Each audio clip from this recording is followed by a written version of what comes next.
Hi, I'm back again. Well, the first video worked. YouTube let that go through, so I'll go straight on with what I was going through in this book. I've just talked about the introduction to the book, Ted Harrison's book, The Death and Resurrection of Elvis Presley, and I've talked about Elvis's death and how it affected his fans and people around the world and celebrities. So the next thing I want to talk about is why Elvis? Why are we so, I shouldn't say obsessed or fixated, but why is he so highly regarded? And Elvis's Appeal. So we go to page 11 in the book, and I will quote what Ted says about his appeal. Right, his face, his extreme handsomeness, said one fan, is worth worshipping all on its own. Elvis, however, goes deeper than outward appearance and instant appeal. There is a strange, profound and otherworldly resonance to be discovered within the messianic, I can't pronounce that word, and mythological elements of his legendary story. There are reports of ordinary people undergoing dramatic conversion experiences and dedicating their lives to the King. He appears to fans in dreams. Healing miracles have been attributed to him. But why Elvis? Other stars have had good looks. Other singers have been famed for their divine voices. Some have even had both, yet no one is or ever has been quite like Elvis. He has come to represent so much to so many people. He's a unique force within contemporary culture and mythology. At the same time, Elvis has become a worldwide commercial brand that is traded as a commodity, and that's not always so good, is it? 29, let's see. Yes, yeah.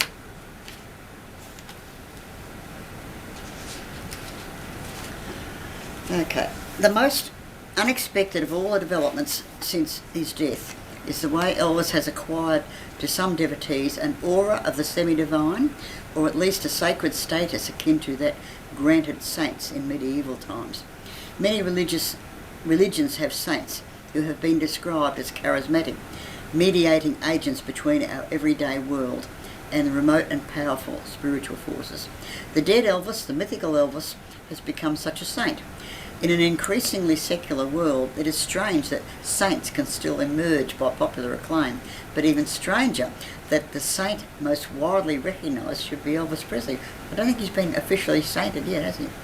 So, why Elvis? Is it the voice? Yes, that must be part of the explanation. It is rich, sonorous, intimate, and can still, after 60 years, send shivers down the spine of the lifelong fan. Is it the look? Yes, there is something about the image that haunts the memory. Whether he stares from a poster, young and Adonis-like, or struts the stage in waist-stretching jumpsuit, sweat pouring from his brow, he projects a unique charisma and charm that the camera is able to capture and preserve.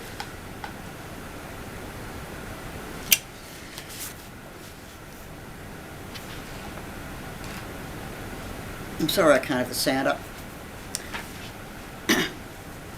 Elvis's story resonates strongly within us because he taps into the unconscious cultural memories. Whether as a secular or religious hero, pagan or Christian, Elvis is becoming elevated to a higher plane.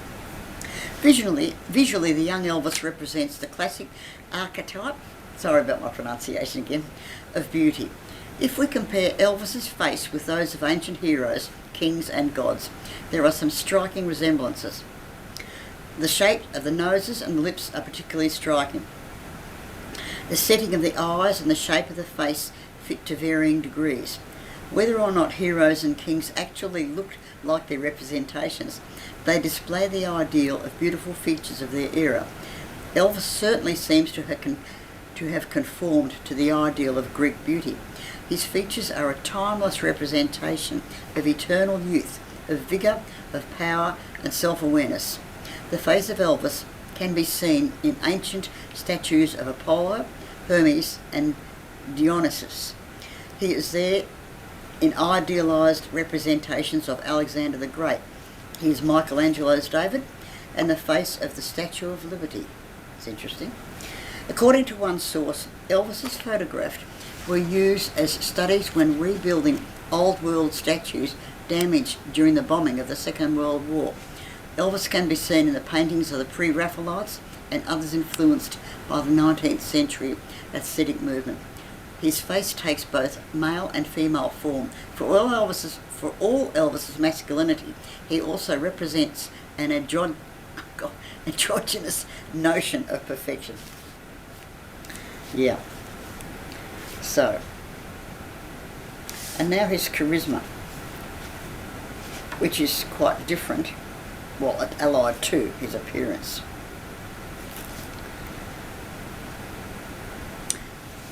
The Elvis, the Elvis Jesus link, goes back to the very early days of Elvis's career, when he gathered around him a select inner circle of friends and employees.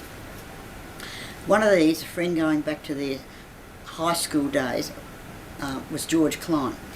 He said, I grew up with him, and there was really something special about this guy. I don't wish to be sacrilegious, but he's Jesus-like, he told me in 1997 in an interview. He had these powers. He could almost hypnotise you, and he could sway you with his conversation and looks, and his great personality and his amazing talent. I said to the other guys, he's got to be something special, and they agreed he was something special. He wasn't just an ordinary human being. You couldn't have what he had and just be normal. I agree with that. You couldn't. I mean, how many people could do what Elvis did all those years?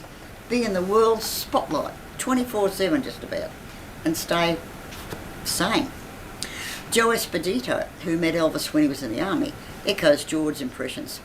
As a performer, there simply has never been any equal. Elvis Presley's talent came from another place. Once he touched you, that was it. You were hooked for life. As long as I live, I know I will never see anyone have such a profound effect on people. He could make anyone, and I mean anyone, feel like he was the most important person in the world just by talking with him. He had charisma and charm that is just indescribable. And do you know something? He didn't even have to sing. When Elvis entered a room, even if you didn't see him come in, you could feel the energy of his presence. Tingle at your nerves because of the power of his magnetism. It was that intense. The Hollywood screenwriter Alan Weiss has recalled how he watched Elvis on set while he was filming. The transformation was incredible. We knew instantly that we were in the presence of a phenomenon. Electricity bounced off the walls of the soundstage. One felt it as an awesome thing, like an earthquake in progress, only without the implicit threat. To deny his talent would have been as foolish as it was impossible. He was a force, and to fail to recognise that would be the same as sticking a finger into a live socket and denying the existence of electricity. Sheila Ryan, a girlfriend of Elvis in the 1970s, described quality in Elvis that no other human being has had or will have. Some of them are so hard to describe because the charisma, the qualities that he had, were almost not of this world. They were, a lot of times, angelic. He knew things before I knew things. He knew things that I was feeling before I was feeling them. Elvis had that smile, and everyone interpreted that smile to be his sexy look. And it wasn't that at all. It was his innocence, his vulnerability. It wasn't at all something he turned on and off. The man was just not normal. Mother Dolores Hart, the actress turned Roman Catholic Benedictine nun, who starred with Elvis in Loving You, told fans when she attended Elvis Week in 2013 how she would listen to Elvis singing on the film set, and I couldn't believe the charisma. This man is going to live forever. That voice is not just for us. That voice is for the people of God. Robert Alanis, the film producer, saw Elvis in concert on 3 occasions. He created magic. He was almost surreal, almost like a god. The first time I saw him, I could have sworn there was an aura around him as he came on stage. It was almost like the second coming of Jesus Christ, an angel, some sort of God. It's so right. If you've seen my other video about when I saw Elvis in concert, that's how it was. I'll never forget when he walked past us to get on stage and he was this close. And like I said, he was, even before the spotlight was on him, okay, his white jumpsuit, but you could feel his presence. It was unbelievable, indescribable. And he got up on stage, and everyone, 16,000 people were going, and it just felt all the air had been sucked out of the arena. He really did look like some sort of god standing on that stage.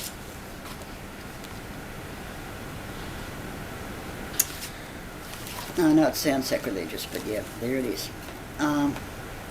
Okay, yeah, so that's all about his charisma. So, how do you define Elvis's fans? That's an interesting one. There's a lot of us. And we're all different.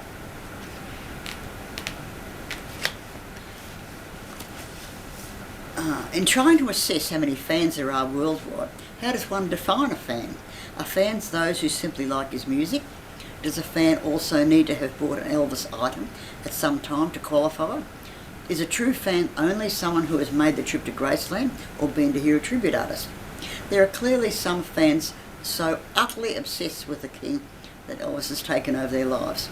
The late owner of Graceland 2 at Holly Springs, Mississippi, Paul McLeod, lived and breathed Elvis in a house that was filled with souvenirs from top to bottom. There was not a room, wall or space anywhere in the house that did not contain something of relevance to Elvis. Paul and his son, who was named Elvis, described themselves, apparently in all seriousness, as the universe's ultimate number one Elvis fans. There is, however, a spectrum of enthusiasm. Paul McLeod and his like are at one far end of a spectrum that extends through to the many thousands of people worldwide who listen to Elvis's music with enjoyment, but do not allow Elvis to dominate their lives. Of the thousands of fans worldwide, many fell in love with the King when they and he were young. Over the ensuing decades, they've never deserted him. The lucky ones even saw him in concert. They might still own and treasure an autograph, a scarf, or even a ring as an irreplaceable souvenir of the day. To them, why Elvis? It's a question that they would never think of asking. The answer is so obvious. He is the air they breathe. For some, he is their reason for living. If you're an Elvis fan, no explanation is necessary. If you're not an Elvis fan, no explanation is possible, observed George Klein. I love saying that to people when they say to me, what is it about Elvis? I just quote them. Makes sense, doesn't it? It appears that as the old fans age and die, new fans are emerging to take their place. New fans are young men and women who had not been born when Elvis died in 1977. Indeed, 60% of the world population falls into that category, the post-Elvis generation. What also seems to be happening is that Elvis is acquiring converts. People with nothing other than a casual awareness of Elvis are discovering them for themselves. The wider casual awareness of Elvis is not fading. There is as much evidence for this, but one of the more light-hearted examples comes from the American game show Family Feud. The show posed this question for one of its surveys. When somebody mentions the King, to whom might he or she be referring? 81 out of 100 respondents said Elvis. Jesus scored 7 and Burger King 2. Perhaps one way to gauge the breadth and depth of fandom is to look at various kinds of enthusiasts. There are the fan club members, the consumers of Elvis's music and art, the Elvis tribute artists, and the growing army of online devotees. Some of the ways that Elvis fans appreciate Elvis were, thanks to modern technology, utterly inconceivable in Elvis's day. And then it goes on to describe Elvis, the Graceland, how they've left it as it was when Elvis was alive, and how younger people coming into the jungle room and into the television room, seeing the old analogue TVs, and it's like something out of the ark, isn't it? Come a long way. Come a long, long way. Okay, one more paragraph about Elvis fans.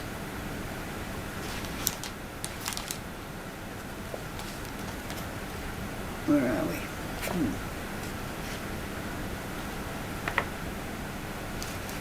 Okay. One of today's most ubiquitous forms of Elvis art is to be found not on black velvet, paper or canvas, but skin.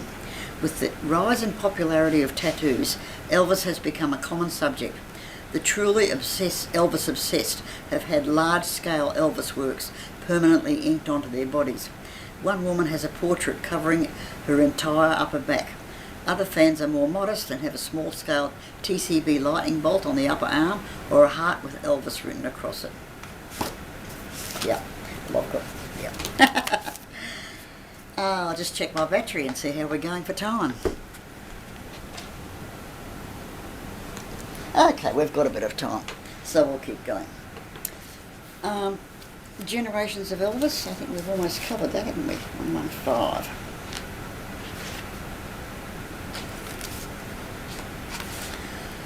Okay.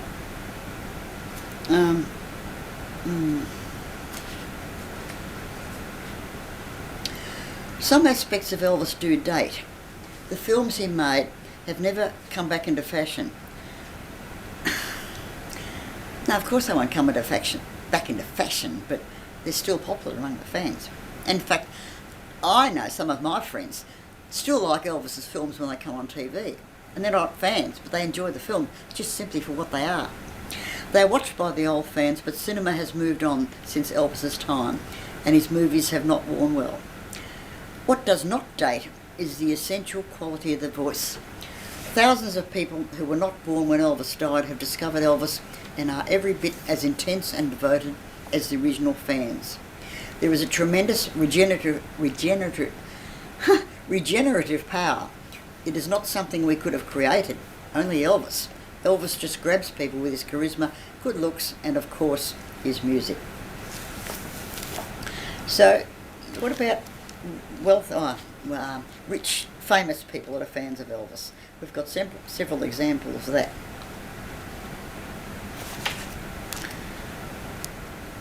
In May 2014,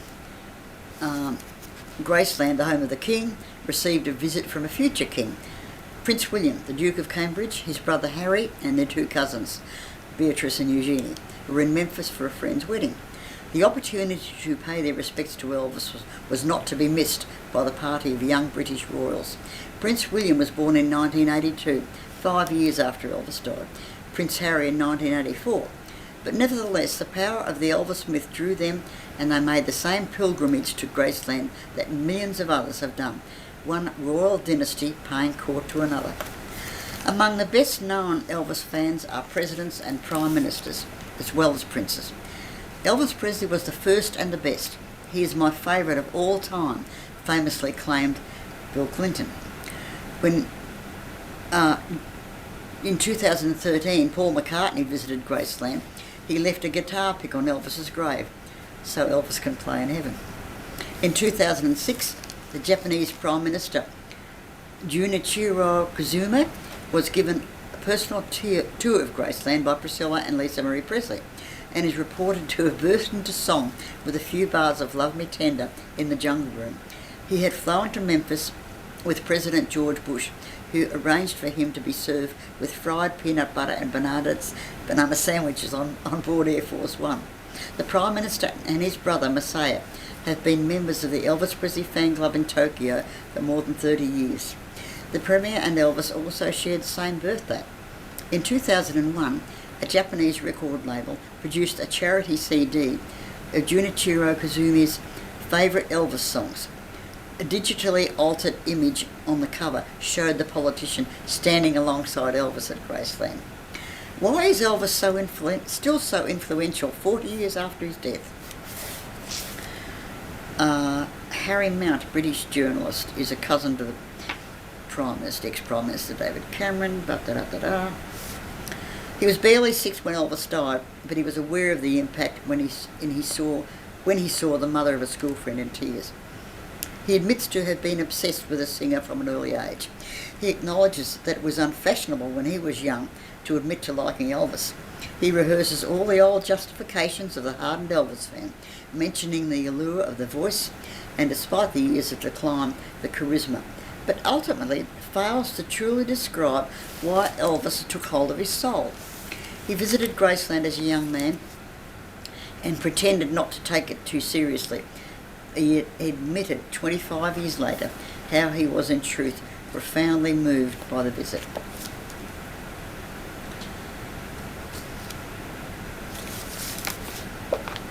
So that's pretty much about royalty and so on.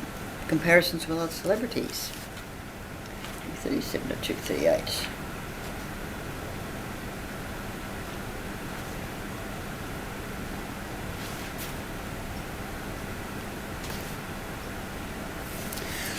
Elvis has become the yardstick against which all celebrity ambition can be measured. When aspiring wannabe pop stars declare a wish to become famous, they know that Elvis is the ultimate in fame. They realise in their hearts that they will never reach such heights, that just the taste of that fame will suffice. Stardom today is a spectrum stretching from C-list to Elvis.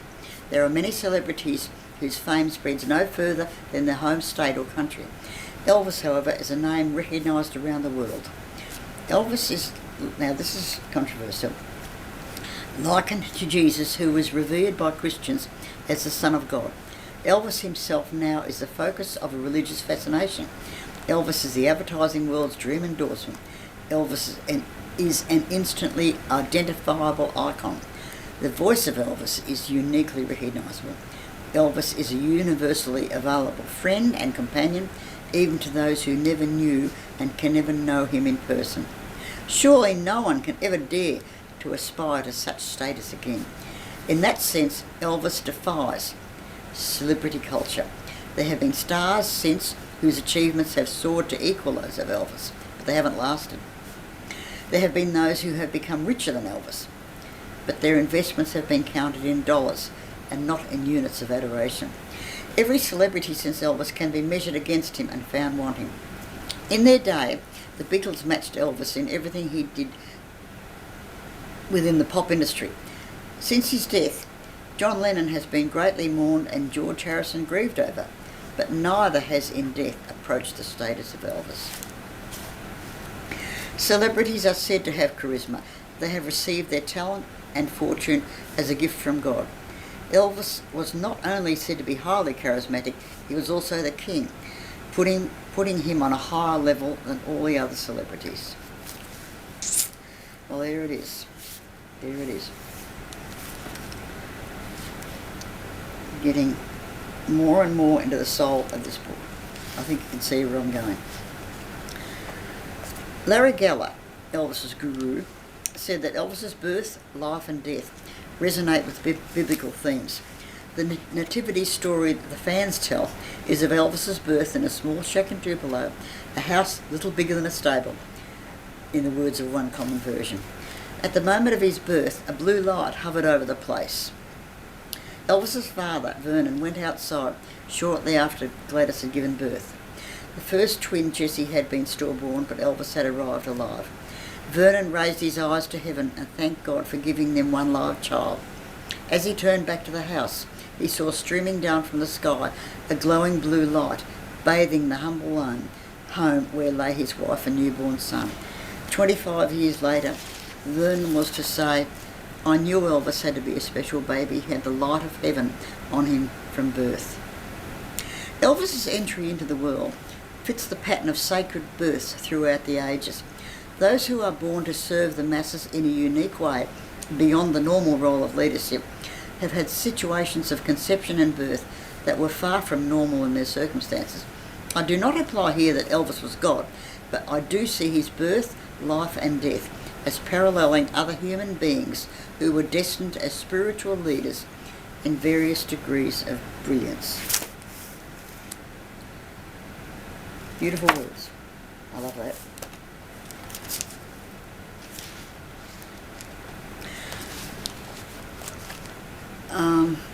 Let me see, as a writer, an author, believes, Simeon Natumid believes that Elvis's soul was a master soul, a teacher soul that came from the outer realms. He came to earth in a great light to inhabit a human personality that was not in its perfected state. He was a spiritual being who had a life purpose far beyond entertaining. She says he used his God-given talent and his desire to share it with people as a means to spread the greater light within him around the world.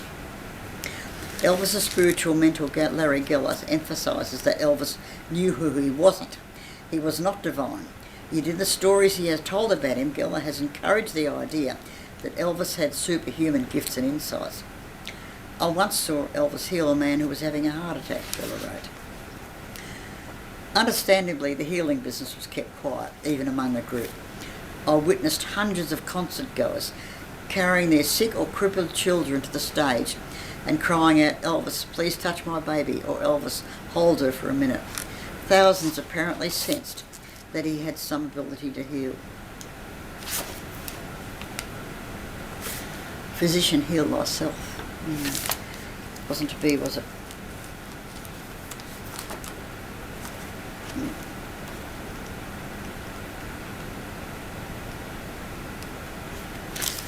Okay, level-headed Elvis fans are not members of some Elvis-centred cult. Far from it. By some definitions, a cult requires a leader. The Unification Church has been called a cult because of the dominance of its leader and founder, the Reverend Sun Moon, My Young Moon. Similarly, the Scientologists have attracted the cult label because of the leadership and legacy of Ron Hubbard. As mentioned earlier, there is no leader of the Elvis world. His family, friends and former colleagues are highly regarded, but they hold no sway over what the fans believe and have never attempted to preach an Elvis doctrine. Of the several attempts to create a Church of Elvis, none have taken control of or held the imagination of his fans in any substantial numbers. Many self-declared churches are solely internet projects, elaborate jokes, or projects that do little more than poke fun at Elvis. So, yeah, there's a lot of rubbish out there, isn't there? Okay, Pilgrimages to Graceland, 1881.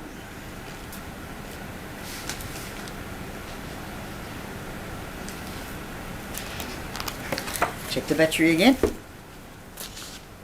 Yep, we're still going. Okay. Like I said, there's so much in this book that I would love to sit down and discuss with you personally. So I'm just hoping that you'll pick up some of it and tell me what you think. If annual traditions become associated with a place, it increases the longevity of that place as a site of devotion, as the holiness is renewed on a regular basis. The design of a sacred site is also important, especially if it allows pilgrims to find a focus of intense devotion. In the Church of the Holy Sepulchre, the legendary site of Christ's tomb is such a focus. At Graceland, it's the meditation garden. It is the place every fan feels he or she must visit when in Memphis on the anniversary of his death. Yet all year round it attracts visitors, and fans talk of feeling the sacredness most intently when the garden is almost empty. They stand near the statue of Christ with his outstretched arms, on the base of which the word Presley is written, and look down at Elvis's grave as the fountain plays and the eternal flame burns.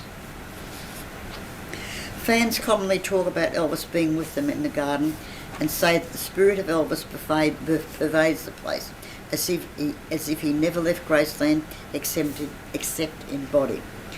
It's only a short step from there to seeing and hearing the ghost of Elvis. An intriguing story was told by the ghost hunter Susan Shepherd about a visit she made to Graceland with her husband and 3-year-old daughter. The little girl went missing. We finally found Scarlett outside at Elvis's grave and monument. She was playing and talking to herself. When we asked Scarlett why she ran off, she explained, a very nice man in a white suit had taken her by the hand and showed her things around the house. This man then led her outside the white monument and fountain and disappeared. 3-year-old child doesn't make up that sort of thing, does it? Okay, and the message is on the wall. At first glance, it would seem a few of the messages written on the wall outside Graceland suggest anything more than fan devotion. Yet in and among the hundreds of scrawlings in black marker pen, there are some of poignancy and deeper meaning. Loving you makes Lonely Street a lot easier. Every mountain I have had to climb, Elvis carried me over on his back. I love that. It's beautiful. Yeah, lots of stuff. Lots of beautiful things. Okay, 154 and 55.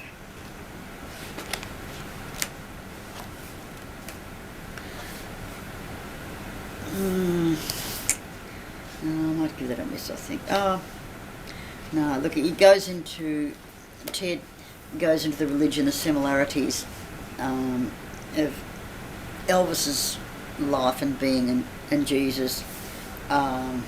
In Jesus' time, his method of worship and his religious ideas were not widely accepted. He was considered morally lax, irresponsible and controversial among religious scholars. 2,000 years later, he's not considered modern at all, and so it is with Elvis. The claim that he is a messiah is discounted due to his perceived moral laxity according to Christian standards. Yep, and so on. 247. Okay, well finally, just to finish this off because it's getting long,